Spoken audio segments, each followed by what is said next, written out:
Good evening and welcome to the national news broadcast on ChannelEye, and we are ready to bring you the top stories from home and around the world. I'm Natalia Virabhadana. A very good evening indeed. I'm Charita Mirapurarachi, and now let's move on to the headlines for tonight's news. Oxford AstraZeneca vaccine against coronavirus approved for emergency use. A three-member commission has been appointed to inquire into alleged human rights violations. The Colombo Stock Exchange registers another record. Construction of the government's tallest fees complex begins. Passenger flights touch down at Katunayaka and Mattala with the opening of airports. Veteran journalist Edwin Aryadasa has passed away. A three-member commission of inquiry has been appointed to investigate, inquire into and report or take necessary actions on findings of proceedings, commissions or committees on alleged human rights violations, serious violations of international humanitarian law and other such offences in Sri Lanka.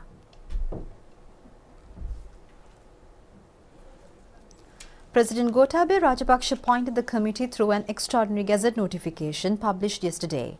The commission, chaired by Supreme Court Judge AHMD Nawaz, consists of retired IGP Chandra Fernando and retired District Secretary Nimal Abesiri. Commissioners are tasked with finding out whether preceding commissions of inquiry and committees which were appointed into human rights violations have revealed any human rights violations, serious violations of international humanitarian law and other such serious offences. Identifying what are the findings of the said commissions and committees related to the serious violations of human rights, serious violations of international humanitarian laws and other such offences, and whether recommendations have been made on how to deal with the said facts. Looking into the manner in which those recommendations have been implemented so far in terms of the existing law and what steps need to be taken to implement those recommendations further in line with the present government policy. Overseeing if necessary action is being taken. And they are authorized to conduct investigations and inquiries and to transmit the interim reports to the President when necessary.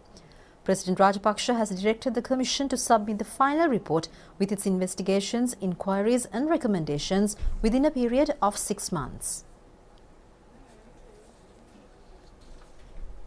And moving on to the local update of the COVID-19 pandemic, Oxford AstraZeneca vaccine against coronavirus has been approved for emergency use. State Minister Professor Channajaya Subana said the National Medicine Regulatory Authority has given regulatory clearance for emergency use of Oxford AstraZeneca. State Minister Professor Channajaya Subana said that a vaccine will reach Sri Lanka soon. He said that applications have been received with respect to other COVID-19 vaccines for approval.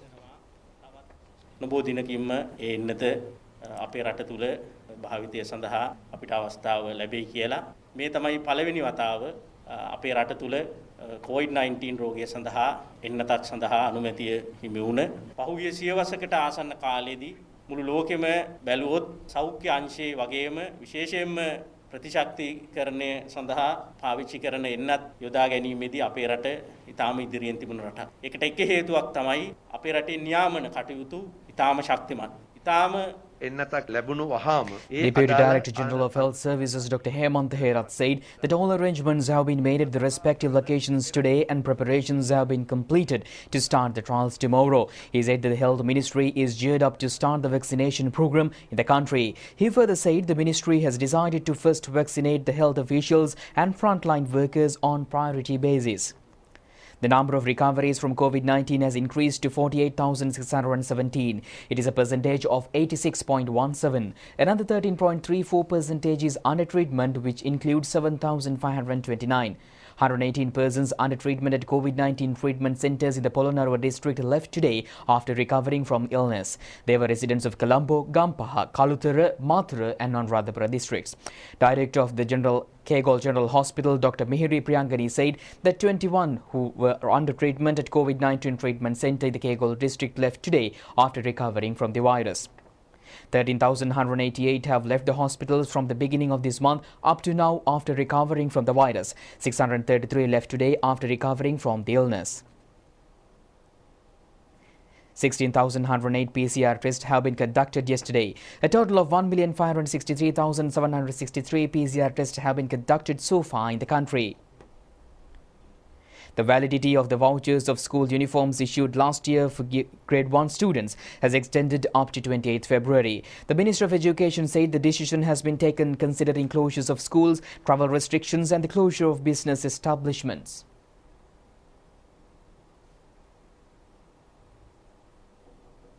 18 persons have been taken into custody outside Western Province during the last 30 hours ended at 6 a.m. today for ignoring health protective measures. A total of 2,710 have been arrested in connection with the offence. Pfizer and BioNTech have agreed to supply their COVID-19 vaccine to the World Health Organization called it COVAX Vaccine Access Scheme. Two sources familiar with the deal said the latest in a series of shots to be included in the project aimed at low-income countries. Pfizer and BioNTech have agreed to supply their COVID-19 shot to the World Health Organization's COVAX vaccine scheme, which is aimed at lower-income countries. That's according to two sources familiar with the deal, who said it's expected to be announced on Friday. The scheme was set up last year as a result of concerns that poorer nations would lose out, as rich countries scrambled to secure COVID-19 vaccines for their citizens. The Pfizer and BioNTech vaccine would be COVAX's second after AstraZeneca's. Details on the size of the deal or the price COVAX would pay were not immediately clear, but the sources said the allotment of doses would likely be relatively small. One source says the limited doses are primarily meant for healthcare workers in COVAX countries. The Pfizer shot is also more complicated to transport and store, requiring ultra-cold freezers, which may not be practical for poorer countries with hot climates. Reuters reported Wednesday that the WHO plans to approve several more vaccines from Western and Chinese manufacturers in the coming weeks. In an updated forecast published on Thursday, COVAX said it planned to deliver nearly 2 billion doses to 92 countries this year, covering over a quarter of their populations. The COVAX scheme is set to start distributing COVID-19 vaccines next month. Ukraine said earlier on Thursday that its first delivery of some 210,000 doses under the COVAX scheme could arrive in the first half of February. And meanwhile, Japan doubled down on its commitment to host the Tokyo Olympics this year and flatly denied reports today of a cancellation in a move that is unlikely to temper public fears of holding the event during a global pandemic. Japan denied reports it wants to cancel the Olympics on Friday and doubled down on its commitment to host the Games this year. That's despite a third wave of coronavirus infections and a state of emergency over much of Japan. A government spokesman told Japan's parliament there was no truth to reports in the Times of London of a cancellation. And Prime Minister Yoshihide Suga said the Games will be a, quote, symbol of humanity overcoming the virus. The Times report had cited one unidentified source from Japan's ruling coalition and said that Japan was now focused on rescheduling the Games to 2032. Saturday marks 6 months to go before the Olympics are set to kick off in July, already delayed from last year over the pandemic. In an interview with Reuters ahead of the Times report, Tokyo 2020 chief Toshiro Muto said he was hopeful vaccine rollouts around the world would help make the Olympics safe. Once vaccinations are conducted widely in the US and Europe, I think there's no doubt it will be a good thing for the Games. However, it doesn't solve everything. I understand that vaccines don't allow us to stop taking all the measures against the coronavirus. We're hopeful about vaccines, but at the same time, I think it's inappropriate to be totally dependent on it.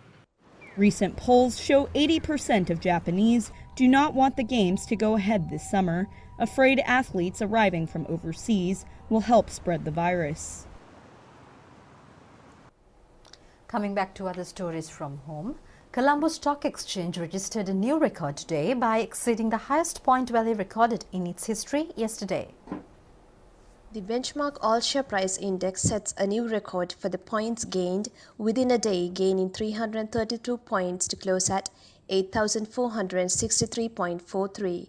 while the S&P Sri Lanka 20 index gained 115 points to close at 3,312.35. The turnover was 12 billion rupees with 590 million shares changing hands in 67,846 trades. This is the highest number of trades recorded within a day.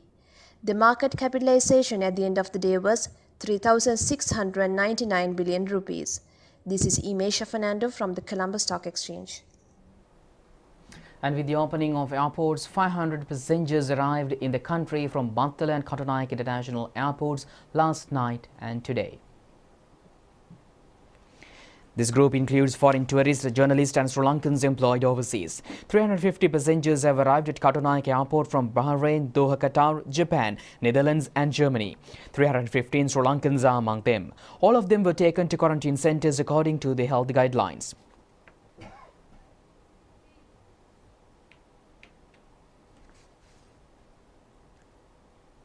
Meanwhile, the 11th flight carrying Ukraine tourists arrived at Mattal International Airport today. They have arrived in the country by a sky-up flight of Ukraine. 104 tourists have arrived and they have been taken to tourist hotels. Meanwhile, 148 tourists who had come from Ukraine left to their country by the same flight. A series of programs has been organized in connection with the centenary year of the Humanities and Social Sciences faculty of the University of Colombo. The Colombo University was launched on 21st of January in 1921 as Ceylon University College. The university commenced with 115 students. It was affiliated to the University of London. Sri Lanka's first university was launched in 1942 with the Colombo Medical College. The first building was the College House. A centenary year celebration had been organized yesterday in front of the College House under the patronage of present Vice-Chancellor of the Colombo University, Professor Chandrika Vijayaratna.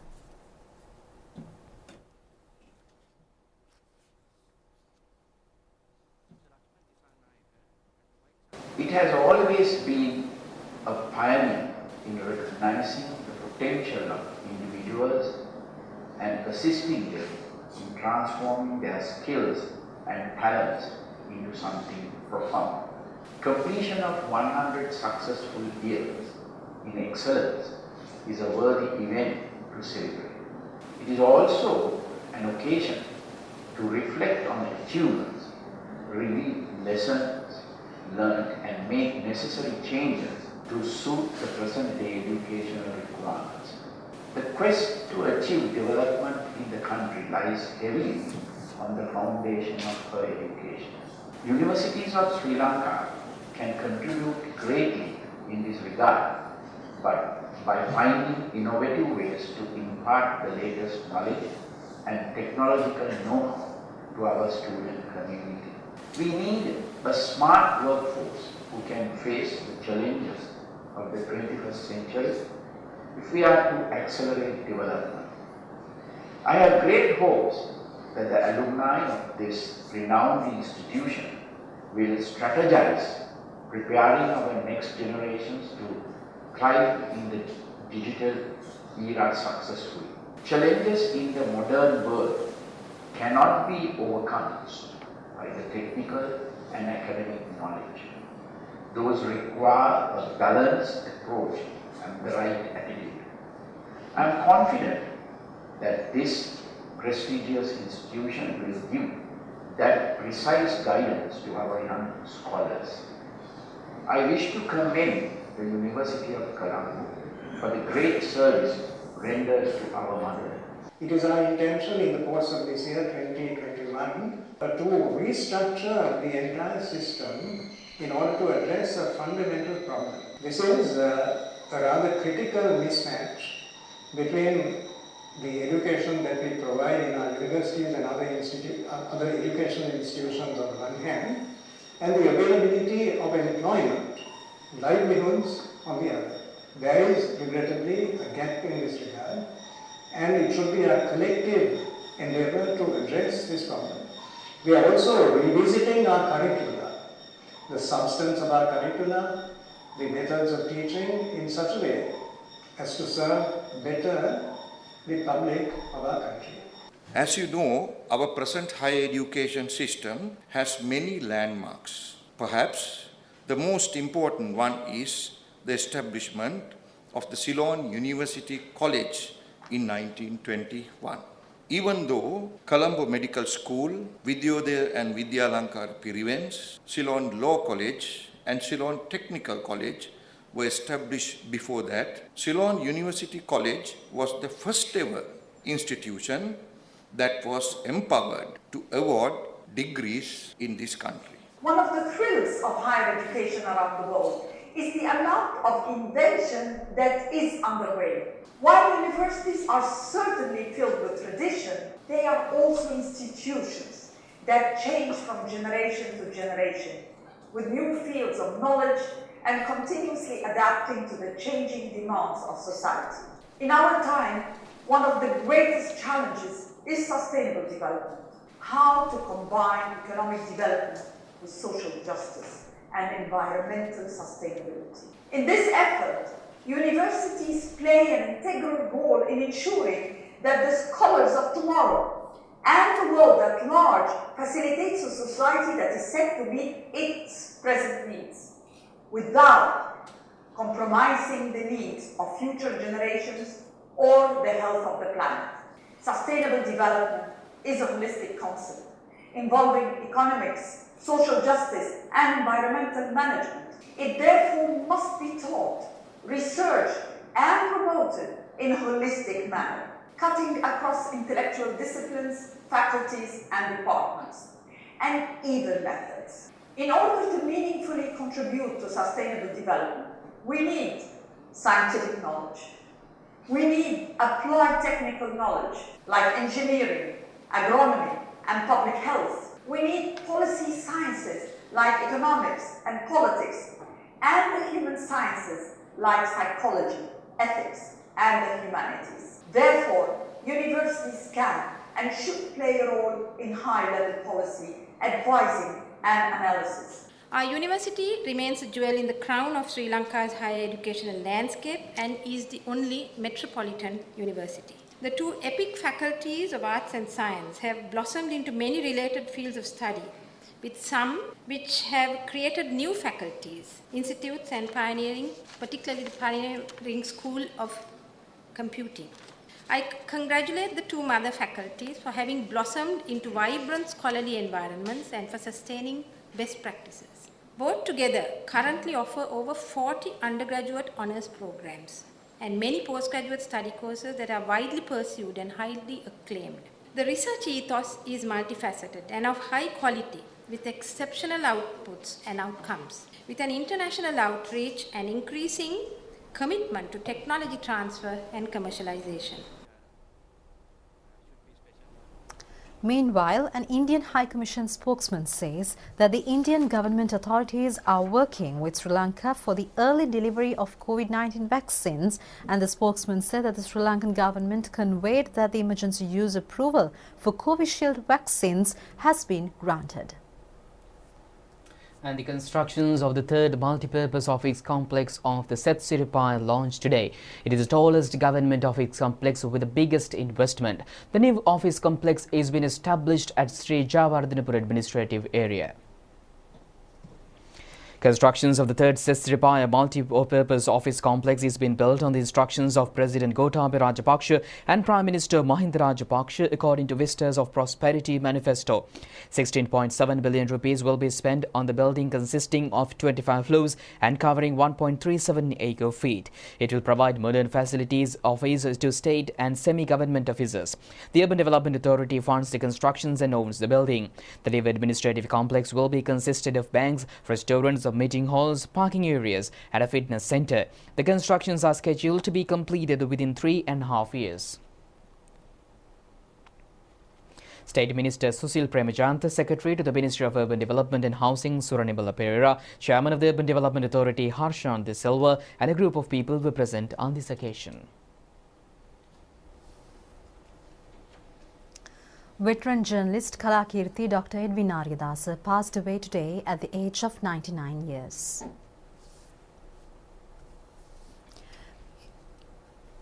He was born on 3rd December 1922 at Unnavatuna in Galle and followed his primary education at Galle Bonavista School and Mahinda Vidyalaya.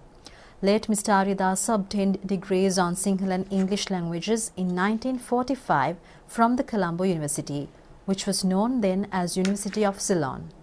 He joined the Lake House as a journalist in 1949.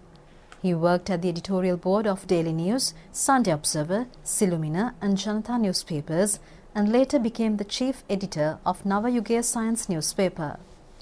Late Dr. Edwin Aryadasa is considered as a pioneer to commence media education in Sri Lanka. He contributed immensely to prepare mass media degree courses at Kelaniya, Colombo and Open universities. He held consultative posts in several organizations and also contributed to science and environment fields. He is also recognized as the first local foreign news analyst. He has been presented with many honorary awards, including Kalakirti. And meanwhile, Lanka Coal Company says that purchasing of coal has been done properly and in a transparent manner. However, Samaga Jana Balawege MP Nalit Bandara said today that the purchasing process has led to problems. The price of coal increases in the world market in December and January. According to API 4 price index, the coal prices is lowest in August. $100 has been paid for the metric ton of coal in December 2017 and in January 2018. However, according to the API 4 price index, the coal prices this year is 91 and 45 cents US for 1 metric ton. All purchasing has been done according to a procurement process. The approval of the special procurement committee appointed by the cabinet has been given for the purchasing process. The statement issued by Lanka Coal Company says that it has also obtained the approval of the Attorney General's Department for the relevant bidding documents. Minister Dalasalaha Peruma has appointed an expert committee to recommendations for purchasing and to get maximum financial benefits to the country. And although it is important to conserve copies of all films, it has become difficult to find them. In such a background, local cinema technicians have been able to find a part of Kadavunu Porunduwa cinema reel and to preserve it. It has been given by J.R. Ranjit, who is a resident of Palagala area in Kurunegala. The copy has been subjected to scratches, tearing and discoloring due to long time running through projectors. Cinema technicians Mahil R. Pereira and Tilanka Pereira have been able to convert it into a digital media and to preserve it. It was actually almost by chance I met Mr. J.R. Ranjit, who had this particular reel, that is the number 13, the reel number 13 of the Kadavunu Porunduwa. He was a collector, sort of. So, a lot of 35mm and 16mm, 8mm projector, some 16mm, a lot of 16mm films. He had this 35mm reel with him, that he was actually, he is very carefully handling the film. The first time when he showed me the reel, I didn't even touch the film, because I was scared to damage the film. So after that only, when we got to know that, he suggested me to do a restoration of that, because the coming in 21st of January, it is 74 years after releasing that Kadavunu Porunduwa film in Sri Lanka. That is the first time it was released. That's the first film released in Sri Lanka. Part one of the process is scanning the film print into digital format. It is a very tedious process, I should say, because there are 1440 frames per minute. So we have to scan it frame by frame, and to scan a single frame, it takes about 5 seconds in our scanner, because we ran the scanner very slowly since the film was 74 years old. It should be appreciated that performing such a task when there was an opinion, a conservation of a cinema reel cannot be done in the country except in a foreign country.